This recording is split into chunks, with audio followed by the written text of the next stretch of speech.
স্থানীয় সময় রোববার সকালে দিল্লির বাতাসে দূষণের মাত্রা 270 ছুঁয়ে যায়। System of air quality forecasting and research এটিকে খুবই খারাপ হিসেবে বিবেচনা করে। শীত নামতেই ঠান্ডা ঘনীভূত বাতাসে আটকে থাকে যানবাহনের ধোঁয়া, নির্মাণ কাজের ধুলা আর আশপাশের জেলায় ফসলের উচ্ছিষ্ট পোড়ানোর ধোঁয়া। এতে বিশ্বের সবচেয়ে দূষিত শহরগুলোর তালিকায় বারবার প্রথমে চলে আসে দিল্লি।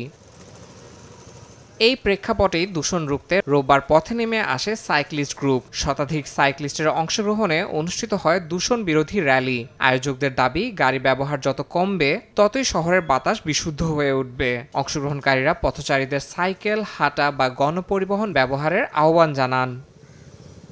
দিল্লি ও আশপাশের অঞ্চলে প্রায় ৩ কোটি মানুষ শীতে বিষাক্ত ধোঁয়াশায় বসবাস করেন। বিশেষজ্ঞরা বলছেন, এই এয়ার কোয়ালিটি ইন্ডেক্সের মাত্রা দীর্ঘ সময় খারাপ থাকলে হাঁপানি, নিউমোনিয়া, ব্রঙ্কাইটিস সহ শ্বাসকষ্টের ঝুঁকি ব্যাপকভাবে বেড়ে যায়, যা এরই মধ্যে প্রভাব ফেলতে শুরু করেছে।